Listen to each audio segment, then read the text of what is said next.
Tetapi Lopez mengatakan ada lebih banyak korban, ada 110 gadis. Jadi di antara Peru, Kolombia, dan Ekuador, dia menghilangkan nyawa lebih dari 300 orang anak di bawah umur. Yo, what's up? Kembali lagi sama gua, Rian Bisa.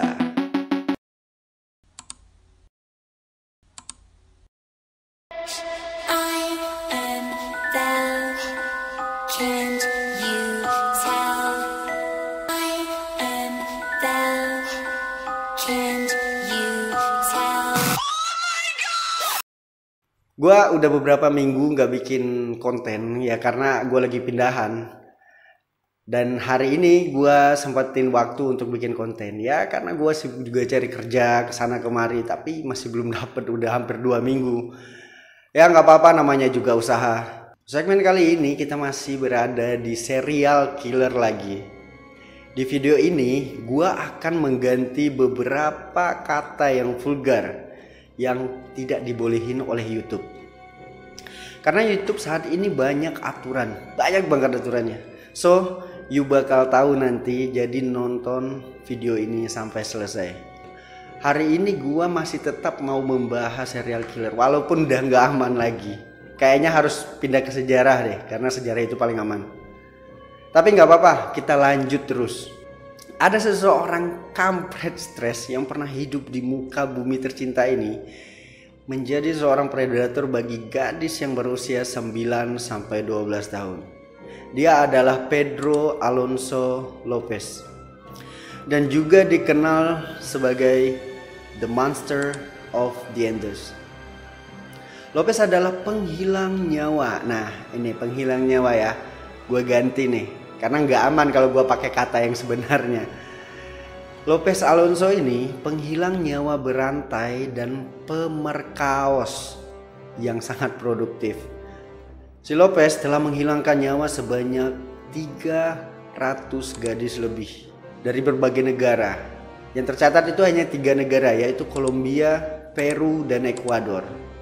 Nah, kisah si Lopez ini pertama kali dilirik media internasional ketika seseorang jurnalis bernama Ron Lautner, dia berpura-pura menjadi tahanan di penjara dan melakukan wawancara bersama Lopez di sel penjara Ambato, Ekuador pada tahun 1980. Bagaimana cerita selengkapnya? Langsung saja kita bahas di Criminal Check.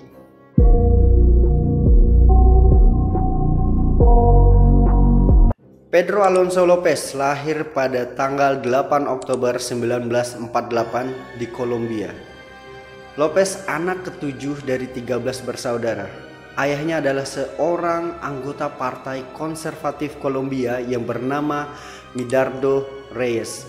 Gua nggak tahu, pokoknya gue bilang Reyes, nggak tahu spellnya gimana. Kalau salah, tolong dibenerin di kolom komentar. Di suatu malam pada Desember 1947, si Medardo Reyes ini bertengkar dengan istrinya.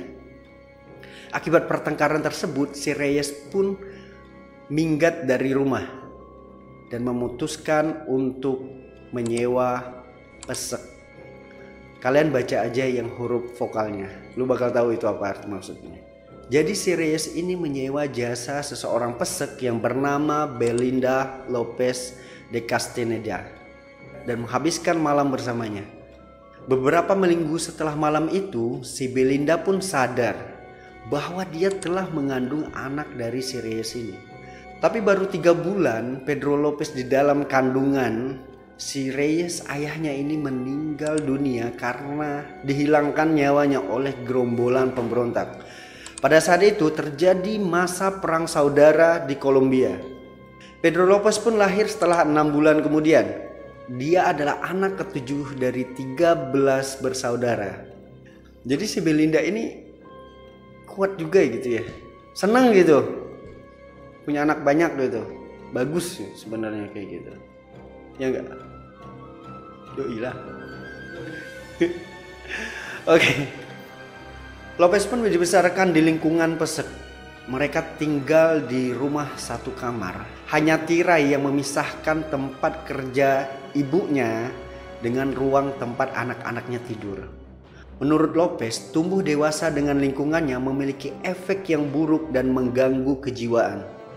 Tibalah suatu ketika pada saat dia berumur 9 tahun, Lopez sudah menunjukkan bakat-bakat terlarangnya, yaitu mencoba untuk memperkaos adik perempuannya sendiri. Ketika ibunya mengetahui apa yang dilakukan Lopez terhadap adiknya, Lopez itu langsung diusir dari rumah. Pindahlah si Lopez ini ke Bogota, yaitu ibu kota Kolombia. Di sana dia tiba-tiba dijemput oleh seseorang pria yang awalnya terlihat ingin membantu si Lopez dan mengantarkan Lopez ke tujuannya. Malah si Lopez ini dibawa ke rumah yang sepi dan dia dilecehkan. Yang awalnya dia lecehin adiknya sendiri, sekarang dia dilecehin, dan yang lecehin dia tuh seorang pria juga gitu. Jadi si pria ini ya LGBT ya. Dan dia terus menerus diperkaos oleh pria kampret juga yang tidak diketahui namanya. Karena sebab itulah Lopez mulai belajar berkelahi dengan menggunakan pisau dan mulai merokok pasta dari salah satu narkoboy. Dan dia mulai merampok rumah dan mencari makanan di sampah. Pada usia 12 tahun, Lopez mengira dia itu menemukan jalan yang lebih baik ketika dia diadopsi beberapa orang Amerika. Dia sedang belajar bersosialisasi dengan keluarga dan teman-teman barunya. Tetapi dia kembali ke jalanan ketika seseorang guru di sekolah memperkaosnya lagi. 2 kali nggak tuh? Emang kayaknya laki-laki di sana doyan banget ya sama anak cowok gitu. Dia berjanji bahwa dia tidak akan balik lagi ke panti asuhan. Dan dia memutuskan untuk kembali lagi ke Kolombia. Pada usia 18 tahun, Lopez mencuri mobil untuk dijual. Yang untuk menghidupi dirinya sendiri. Karena pada saat itu terjadi perang saudara di Kolombia. Membuat ekonomi Kolombia jatuh dan banyak orang yang kesusahan. Lopez memutuskan untuk pindah ke Peru. Tetapi ya di Peru ya begitu terus. Dia terus melakukan tindakan kriminalnya untuk mencari duit. Yaitu salah satunya dengan mencuri. Dan pada usia 21 tahun dia dijatuhi hukuman 7 tahun penjara karena masalah perampokan. Pada saat di dalam penjara, kisah tragis terjadi pada si Lopez ini. Dia diperkaos secara geng-beng oleh tahanan-tahanan senior di sana. Karena dia merupakan tahanan baru. Tapi emang dia ini kayaknya laku banget gitu. Selalu diperkaos sama laki-laki juga. Dan ini aneh. Kayaknya banyak banget gitu LGBT di sana ya. Oke, disinilah semakin hancur mental dan kejiwaan si Lopez. Dia menyimpan dendam yang sangat dalam terhadap tahanan-tahanan tersebut yang telah menggengbeng dia. Sampai-sampai dia mengingat secara detail siapa saja yang telah menyerang dirinya pada saat itu. Dia berniat untuk menghilangkan nyawa orang-orang tersebut sebelum dia bebas dari penjara. Dan dilibaslah masing-masing orang tersebut dengan strategi si Lopez sendiri. Dan dia menghilangkan nyawa bos tahanan tersebut terlebih dahulu. Dengan cara diajaklah bos tahanan tersebut untuk melakukan skidipap. Tetapi si Lopez memberikan syarat. Dia bilang berdua aja, jangan main geng-beng, sakit tau. Dan tanpa rasa curiga, rencana si Lopez ini berjalan dengan mulus. Setelah si bos tahanan ini lengah, pada saat skidipap, langsung si Lopez menggorok leher bosnya itu. Dan tahanan lain juga itu dilakukan dengan hal yang sama. Setelah hukumannya selesai, si Lopez dibebaskan dari penjara. Dan dia pergi pindah ke Ayacucho di Peru. Dia memilih gadis-gadis Andes yang memiliki mata paling polos dan menawarkan hadiah untuk menemaninya di pedesaan. Nah, disinilah kejahatannya semakin terlihat. Setelah dia membawa gadis itu jauh dari desa, ritualnya ini dimulai. Lopez memaksa gadis itu untuk melakukan skidipap. Dan dia meletakkan tangannya di tenggorokan si cewek itu. Saat matahari terbit, dia langsung mencekik si target. Si kampret itu bilang apa coba di dalam pengakuannya? Aku tidak pernah menghilangkan nyawa siapapun di malam hari. Akan sia-sia dalam kegelapan. Saya harus melihat mereka pada saat siang hari. Ada saat yang indah ketika saya melingkarkan tangan saya di leher gadis-gadis itu dan melihat cahaya yang keluar dari matanya. Hanya mereka yang pernah menghilangkan nyawa yang tahu apa yang saya rasakan. Gila nggak? Ini memang benar-benar psikopat banget gitu. Terus dia mempraktikkan nekrofilia pada tubuh yang tak bernyawa. Jadi emang agak stres sih kalau gue bilang. Dia tuh setelah menghilangkan nyawa, dia melakukan skidip pada mayat, ya tentunya pada mayat. Aneh gak sih? Ada gitu orang yang seperti itu. Dan si Lopez ini setelah melakukan ritual itu, dia menyembunyikan atau mengubur mayat tersebut agar tidak diketemukan. Tetapi si kampret ini tidak menculik gadis kulit putih. Gue juga gak tahu alasannya kenapa. Diketahui bahwa di Peru dia menghilangkan nyawa sekitar 100 gadis berusia di antara 9 sampai 12 tahun. Dan di sana dia mulai disebut sebagai Monster of the Andes. Karena Andes itu daerah sekitar situ namanya Andes. Sekelompok warga Ayacucho mencurigainya hingga mereka menangkap si Lopez saat hendak menculik anak di bawah umur. Orang-orang Indian di Peru telah mengikat dan mengubur si Lopez di pasir sampai ke leher. Ketika warga mengetahui apa yang telah dia lakukan terhadap anak-anak di Peru. Terus mukanya Lopez itu dilumuri dengan madu agar digigit semut sampai dia koit. Tetapi seseorang wanita misionaris Amerika datang dengan mobilnya dan berjanji kepada warga bahwa dia akan menyerahkan si Lopez ke polisi. Misionaris Amerika itu membawa Lopez ke otoritas Peru. Tetapi karena mereka tidak tertarik dengan apa yang terjadi pada komunitas adat di sana, mereka akhirnya mendeportasi si kampret itu ke Ekuador. Di sana Lopez melarikan diri dan menetap di Ambato. Dan dia pun berulah lagi dan gak berubah-berubah juga. Nah, pada antara tahun 1978 dan 1980, jumlah anak perempuan yang hilang meningkat di Kolombia dan Ekuador. Untuk polisi di negara-negara ini menyangka bahwa terjadi peningkatan perdagangan manusia dan perbudakan kupu-kupu malam. Mereka tidak pernah melihat penghilangan nyawa berantai seperti yang dilakukan Monster of the Andes. Pada tahun 1980 terjadilah bencana banjir di kota Ekuador. Banjir inilah yang mengungkapkan 4 gadis yang dikabarkan hilang itu ditemukan. Tim forensik mengatakan bahwa 4 gadis ini telah dihilangkan nyawanya. Ini menjadi peringatan dan penyelidikan untuk menemukan pelaku. Tetapi terjadi kendala pada bukti dan data yang tidak lengkap. Pencarian berlanjut di Ekuador untuk menemukan tersangka. Tetapi petunjuknya belum selesai dan ditabrak oleh keraguan yang tidak ada habisnya.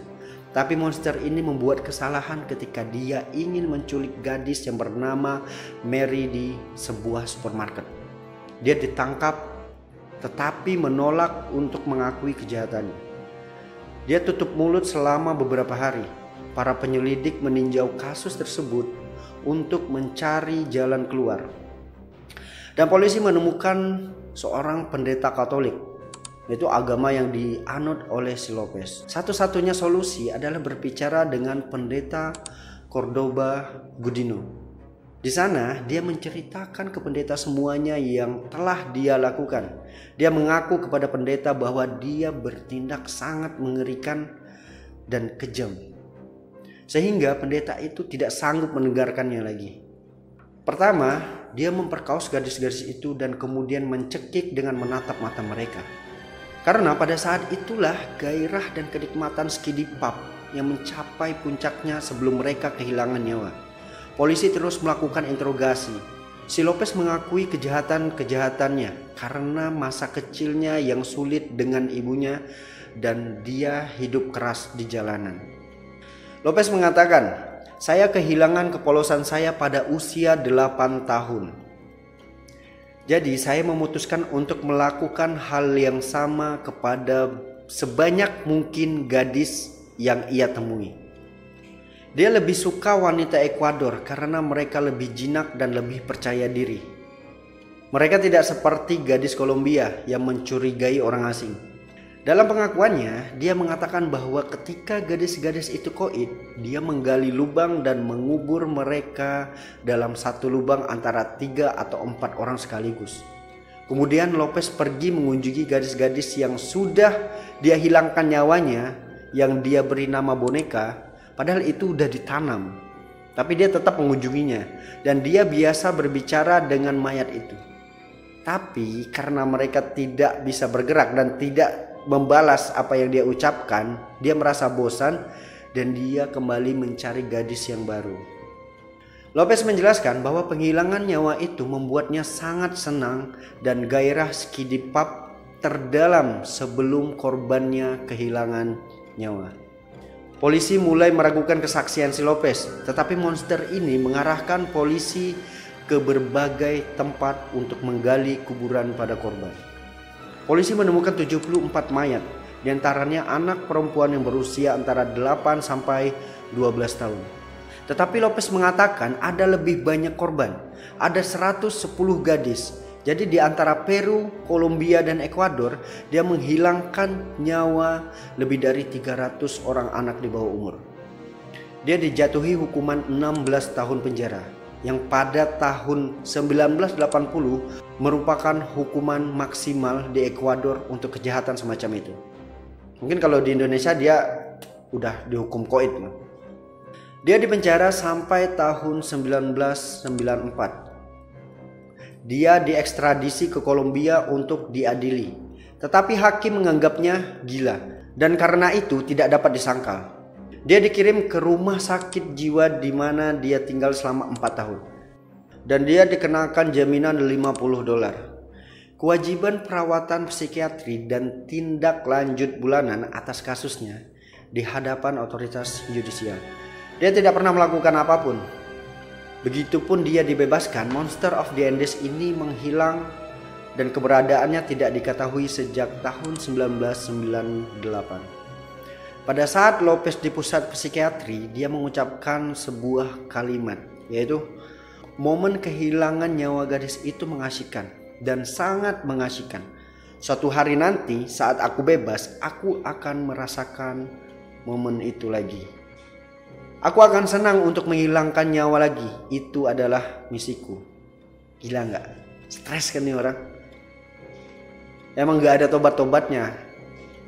Dan pemeriksaan psikologis yang dilakukan terhadap penjahat mengungkapkan bahwa dia adalah seseorang sosiopat dengan gangguan kepribadian antisosial, tanpa hati nurani atau empati, dengan kemampuan besar untuk menipu dan memanipulasi kata-katanya.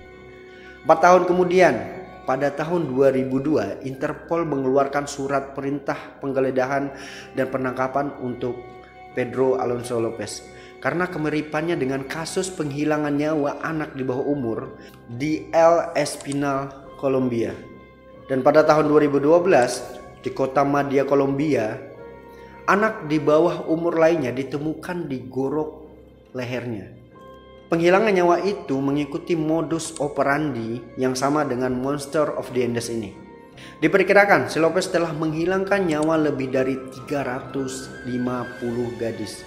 Belum ada angka pasti korban yang diserang psikopat ini. Bahkan Interpol masih mencari siapa yang menjadi penghilangan nyawa berantai dengan korban terbanyak.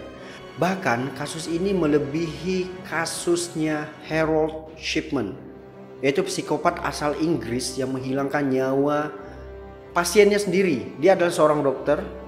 Dia menghilangkan nyawa lebih dari 235 orang. Ya jadi begitulah psikopat-psikopat yang betul-betul aneh, yang benar-benar nggak tahu ya apa yang berada di pikirannya, bisa gitu tanpa hati. Anak kecil diperlakukan seperti itu dan hanya melakukan skidi pub. Pada saat melakukan skidi pub langsung itu dicekik dan dihilangkan nyawanya, terus dikubur, dan dia berbicara dengan mayat. Dan setelah itu, karena mayat itu nggak membalas pembicaraannya karena dia nggak gerak, dia cari gadis-gadis kecil yang baru dan untuk dilakukan dengan hal yang sama. Ini ritual-ritual aneh sebenarnya. Ini sebenarnya orang-orang aneh sebenarnya yang nggak pantas sih hidup untuk di dunia ini. Dan ini memang benar-benar orang gila banget. Semoga di Indonesia tidak terjadi hal-hal seperti ini ya. Oke, sekian pembahasan hari ini. See you on the next video.